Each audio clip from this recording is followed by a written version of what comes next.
Cockroach जनता पार्टीनं दिल्लीमध्ये जे आंदोलन चालू केलं होतं, या आंदोलनाचे पडसाद संपूर्ण देशभर उमटत आहेत। विशेषतः मुंबईमध्ये या घटना आता जास्त व्हायला सुरुवात झालेली आहे मागच्या 2-3 दिवसांच्या मध्ये। यामध्ये शिवाजी पार्क, आझाद मैदान, चेंबूर अशा वेगवेगळ्या ठिकाणी आंदोलन होते। शिवाजी पार्क वरती काल जवळजवळ 700 ते 800 लोक जमलेले होते जे आंदोलन करण्यासाठी आलेले होते। या ठिकाणी एक विशेष गोष्ट घडली ती म्हणजे या आंदोलनकर्त्यांच्यापैकी काही मुलांना पोलिसांनी डिटेन केलं, म्हणजे डायरेक्ट त्यांना उचलून गाडीमध्ये घातलं आणि ती गाडी घेऊन जात होते तेवढ्यात तिथे एक मुलगी आली आणि त्या मुलीनं ती गाडी अडवली। ती गाडी पुढे पासच होऊ शकली नाही, त्या मुलांना पोलिसांना सोडून द्यावं लागलं। त्यामुळे ही मुलगी व्हायरल झाली। आता सगळीकडे या मुलीची चर्चा आहे। मग ही मुलगी होती कोण, ती कुठून आली, ती काय करण्यासाठी आली होती, ती कशी काय ती पोलिसांना भिडू शकली, या सगळ्या गोष्टी बघूया आजच्या या व्हिडिओमध्ये। मी आहे रणजित यादव आणि तुम्ही पाहताय द मराठी बाणा। हा व्हिडिओ तुमच्यापैकी अनेकांनी बघितला असेल। 22 तारखेची ही गोष्ट आहे, ज्यावेळेला शिवाजी पार्कवर आंदोलन करण्यासाठी ही मुलगी निघालेली होती। त्यावेळेला तिचा असा मानस होता की आपण देखील जायचं। ती स्वतः कुठलीही विद्यार्थिनी नाही, तिला विद्यार्थिनी म्हणून या आंदोलनात सहभागी व्हायचं नाही किंवा कुठलीही परीक्षा द्यायची नाही, पण ते विद्यार्थी जे आंदोलन करतायत त्यांना सपोर्ट करण्यासाठी म्हणून ती शिवाजी पार्कला चाललेली होती। पण जेव्हा ती निघालेली होती त्यावेळेला लक्षात आलं की समोरून जी पोलिसांची गाडी येते ती खचाखच भरलेली आहे आणि या खचाखच भरलेल्या गाडीमध्ये सगळेच्या सगळे विद्यार्थी होते जे आंदोलन करण्यासाठी आले होते आणि त्यांना पोलीस घेऊन जात होते। त्यामुळे ती तिथं गेली आणि तिनं सरळ ती गाडी अडवायचा प्रयत्न केला। ती एकदा गाडीच्या समोर जाऊन बसल्यानंतर पोलिसांना देखील ती गाडी पुढे रेमटता आली नाही, म्हणजे पुढे घेऊन जाताच आली नाही, कारण ती समोरून हटायला तयार नव्हती। आजूबाजूला जमाव तयार झाला, सगळे लोक तिचे व्हिडिओ करत होते। ती स्वतः देखील पुराव्यासाठी आपले व्हिडिओ काढून ठेवत होती, कारण तिलाही माहिती होतं उद्या जर विचारलं तर आपल्याला काहीतरी पुरावा दाखवता यायला पाहिजे, म्हणून ती देखील व्हिडिओ करत होती। आजूबाजूला मीडिया देखील जमा झाला, सगळे तिचा व्हिडिओ करत होते आणि ती मात्र समोरून हटायला तयार नव्हती। ती गाडीला चिकटून उभारलेली होती, ती गाडीच्या समोर उभारलेली होती आणि पोलीस ती गाडी पुढे घेऊन जाऊच शकत नव्हते। मग प्रश्न सगळ्यांनाच निर्माण झाला की पोलिसांना एवढी भिडणारी ही मुलगी आहे कोण आणि तिला पोलिसांची भीती वाटली नाही का, असा देखील प्रश्न विचारला जातोय। या प्रश्नाचं उत्तर असं आहे की त्या मुलीचं नाव आहे रिया अहिर। ही मुलगी मुंबईचीच आहे आणि ती एक मॉडेल आहे। याच्याशिवाय ती एक लक्झरी क्लोथिंग ब्रँड म्हणजे कपड्याचा ब्रँड देखील चालवते।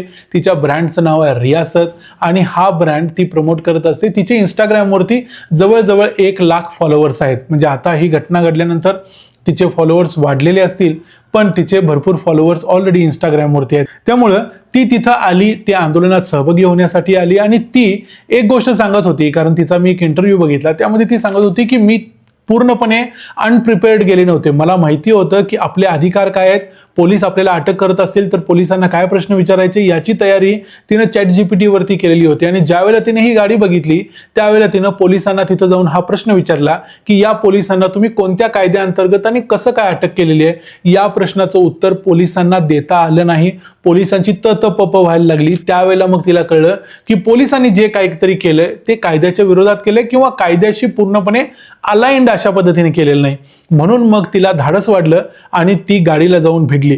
त्यावेळेलाही तिनं सांगितलं की मला भीती वाटत होती, मनात माझ्या शंका होत्या, अनेक गोष्टी होत्या। मला एकतर अटक केलं जाईल आणि त्याच गाडीमध्ये घातलं जाईल किंवा त्या सगळ्या मुलांना सोडलं जाईल, हे दोन्ही देखील गोष्टी घडणार होत्या हे तिला वाटत होतं। पण तरी देखील तिने ठरवलेलं की आता आपण धाडस केलंयच तर ते कंप्लीट करायचं, पुढे जायचं।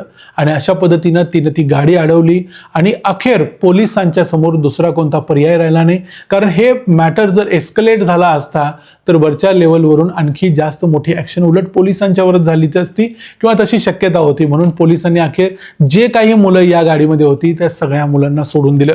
एक एक करून ती सगळी मुलं बाहेर पडतानाचे व्हिडिओ आले आणि एकूणच लक्षात आलं की ह्या सगळ्या विद्यार्थ्यांना पोलिसांनी जे अटक केलं होतं त्यांच्यावरती कोणतेही FIR किंवा काहीही केलं गेलं नाही, ते सगळे आपल्या घरी गेले।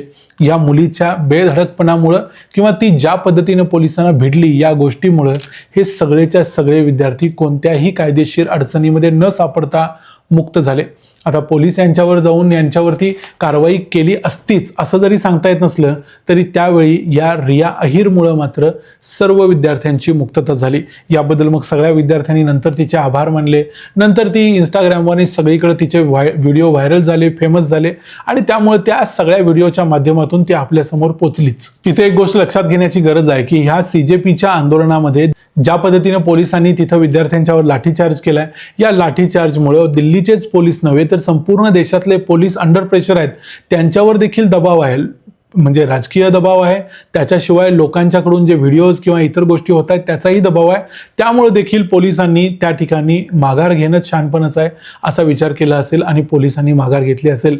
याच्याशिवाय मुंबईमध्ये आणखी काही तुरळक घटना घडलेल्या आहेत. जसा तो आणखी एक पोलीस अधिकारी आहे ज्यानं मुलांना धमकी दिलेली होती की तुमच्याकडे 50 ग्रॅम पावडर टाकतो आणि तुम्हाला कायमचं आयुष्यभर आत घालवतो वगैरे, अशा काही तुरळक गोष्टी घडल्या. त्याच्याशिवाय जर बघितलं तर मुंबई पोलिसांनी हे प्रकरण अजूनपर्यंत तरी व्यवस्थित हाताळलेलं आहे. पण अशा काही घटना मात्र घडलेल्या आहेत. यामुळं सगळीकडे सध्या चर्चा होते ती रिया अहिरच्या त्या डेअरिंगची आणि तिनं ही हिंमत कशा पद्धतीने दाखवली. त्यामुळे अनेक सेलिब्रिटी आता सध्या तिचा फोटो शेअर करतायत आणि सगळीकडे तिची चर्चा चालू आहे. या व्हिडिओमध्ये इथंच थांबूया. हा व्हिडिओ तुम्हाला कसा वाटला ते आम्हाला कमेंट्समध्ये जरूर सांगा. व्हिडिओ आवडला असेल तर व्हिडिओला लाईक करा, चॅनलला सबस्क्राईब करा. पुन्हा भेटू पुढच्या व्हिडिओमध्ये. तोपर्यंत पाहत राहा द मराठी बाणा. जय हिंद, जय महाराष्ट्र.